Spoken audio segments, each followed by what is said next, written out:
Nação Celeste, vamos trazer aqui para vocês um vídeo muito interessante, tá? O Wellington Paulista dispensa comentários.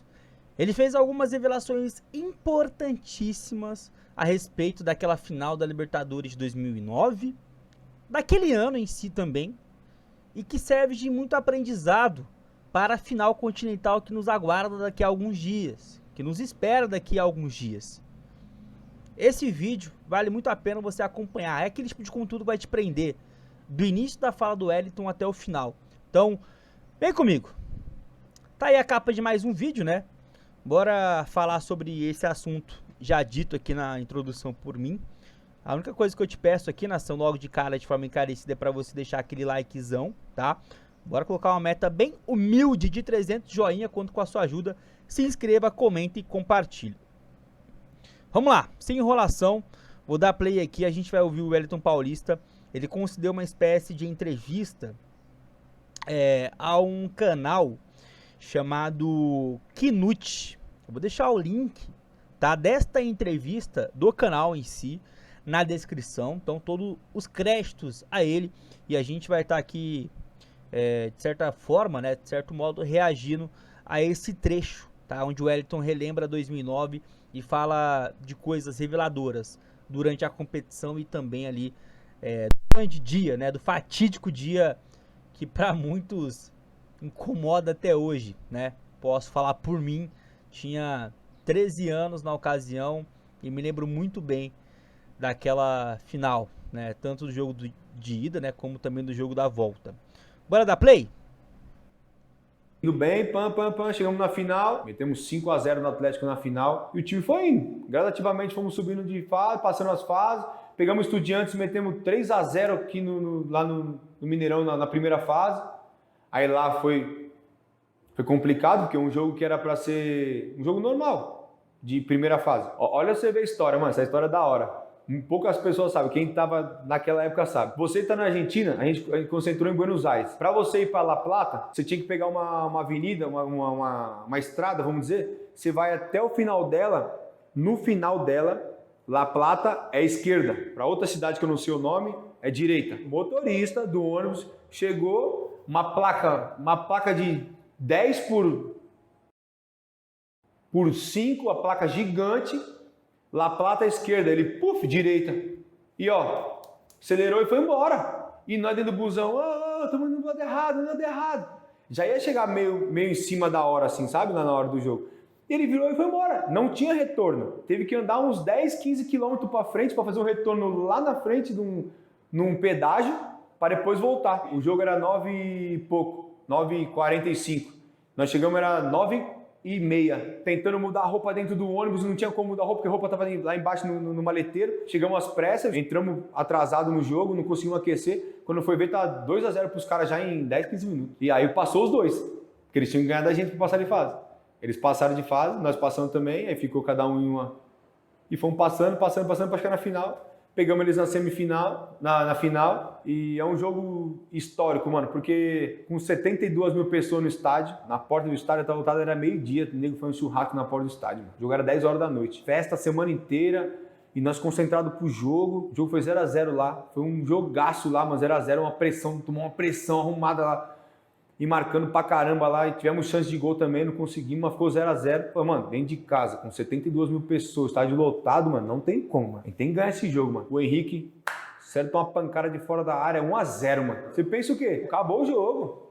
Agora só voadora, acabou o jogo. Fazer igual eles fazem. A gente conseguiu tomar a virada em 10 minutos. A bola na nossa mão, no lateral, nós erramos o lateral, o cara pegou a bola, virou de um lado, cruzamento, o zagueiro e goleiro indeciso, pum, gol, 1-1. Aí teve um escanteio, eu tava marcando o Bocelli, que jogou no Corinthians, aí trocaram a marcação, deixa que eu marco ele, não, deixa que eu marco, não sei o quê. Não, vai marcar individual. Eu saí da marcação dele, fui marcar outro cara individual, que era um cara grandão, quando bateu o escanteio, Bocelli, cabeça 2-1. Perdi o título, perdi a artilharia do campeonato, que ele me passou por um gol.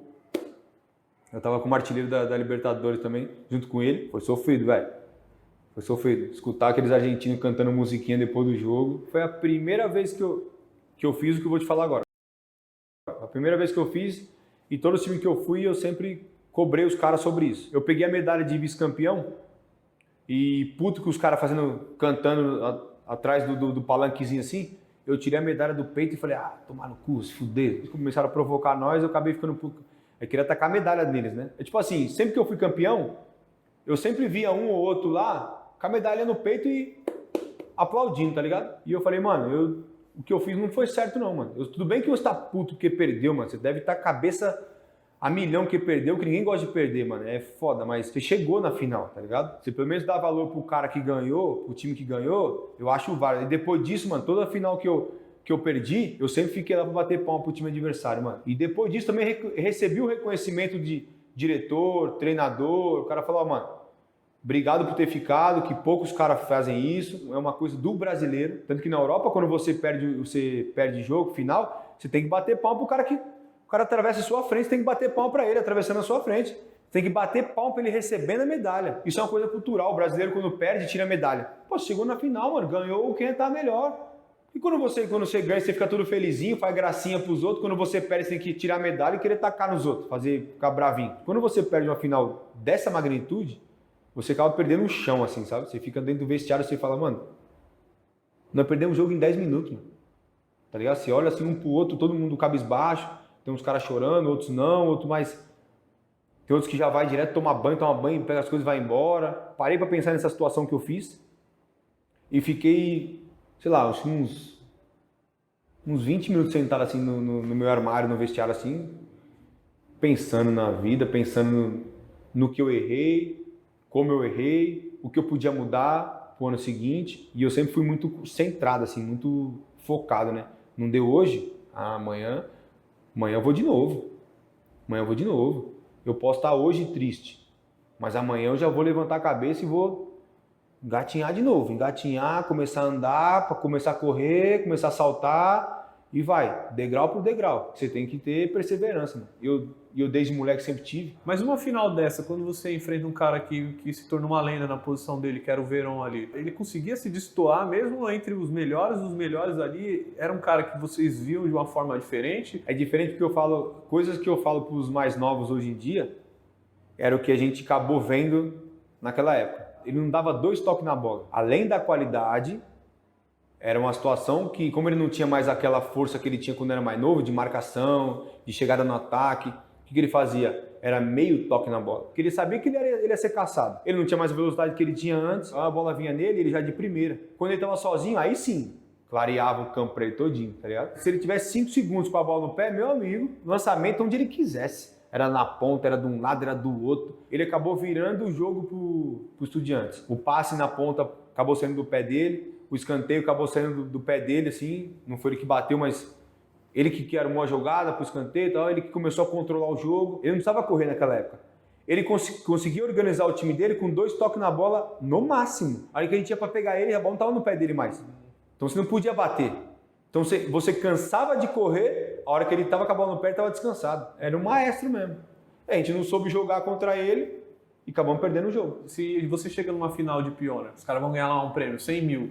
Mano, os donos do time nem querem o dinheiro. Os caras chegam lá e falam assim, mano, vamos dividir aí entre todo mundo aí. Então sempre tem um bicho, né, mano, quando você vai jogar uma final grande de várzea.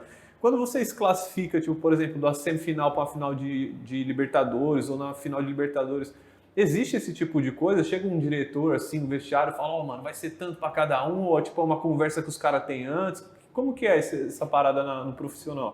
Geralmente no profissional é decidido os bichos antes. Só que conforme você vai passando as fases, diretor fica empolgado, presidente fica empolgado, o patrocinador fica empolgado, e aí eles vão aqui um pouquinho mais, passou das oitavas, dou 100 mil a mais, pum. Passou das quartas, 200 conta a mais, hein, se passar, pum. Eu lembro que na final a gente sentou para conversar com o Perrella e a gente tinha um valor estipulado, só que, mano, era uma final de Libertadores, mano, era papo de deixar todo mundo bem, pelo menos passar um ano suavão, tá ligado? E aí nós sentamos pra conversar com o Perrella, juntou, sei lá, uns 4, 5 jogadores, sentamos com o Perrella e falamos assim, é uma final de Libertadores, a gente queria que você aumentasse o bicho e tal, que não sei o quê, e aí ele não, o bicho já foi decretado, nós aumentamos vários jogos pra vocês, não sei o quê, bababá. Se não me engano, acho que foi o Fábio, falou pro Perrella, então fala o seguinte, dá a renda do jogo pra nós se a gente for campeão. Aí o Perrella, na hora da empolgação, falou assim, demorou. A renda de vocês? Mano, o ingresso tava papo de 200, 300, 500, nem o que comprou ingresso por R$1.000, mano. A renda do jogo tava dando 2.800.000 para dividir 35 jogadores, 40 jogadores. Você imagina se a gente ganha aquele jogo, mano. Ia ser uma premiação bombástica para nós. E nós perdemos. Mano, o futebol é tão louco que às vezes não, com certeza vocês ficaram mais chateados por causa de perder o título do que do dinheiro. O dinheiro é a última coisa que você lembra. Mano, eu fui lembrar do bicho no dia seguinte. Que os caras chegou no dia seguinte pra treinar, aí os caras falaram, mano, vocês têm noção que a gente perdeu 2.800.000? Aí eu, puta, verdade, mano. Tá aí, nação. Queria trazer até esse ponto, né? Aí o Wellington vai falar do 6-1. O link do vídeo vai estar na descrição. Quem quiser continuar acompanhando, fica à vontade, tá? O que eu acho, nação, sendo bem sincero, que dá pra tirar de lição, né? Dessa final. Bom, a gente sabe que o Cruzeiro chegou muito, muito forte para aquela decisão. Na minha modesta opinião, olhando todo o contexto daquele ano, daquela temporada, daquele time, do Estudiantes, o fator casa, pô, era o favorito. A gente tinha o Fábio chegando assim no ápice da sua forma física. A gente tinha um Kleber e um Wellington Paulista. A gente tinha um Thiago Ribeiro, um Henrique. A gente tinha ali jogadores jogando muita bola. A gente tinha, de certo modo, né, um sistema defensivo que tinha conseguido chegar bem para aquela Libertadores, conseguindo parar ataques muito bons na fase mata-mata. A gente está falando de Grêmio, a gente está falando de São Paulo, enfim. O Cruzeiro ele realmente chega com uma pompa muito grande. O Cruzeiro, nesta edição da Copa Sul-Americana, conseguiu eliminar boas equipes, né? Talvez com mais tradição do que propriamente com mais qualidade, né? Por exemplo, o Boca Juniors dispensa comentários, a gente conseguiu deixar para trás.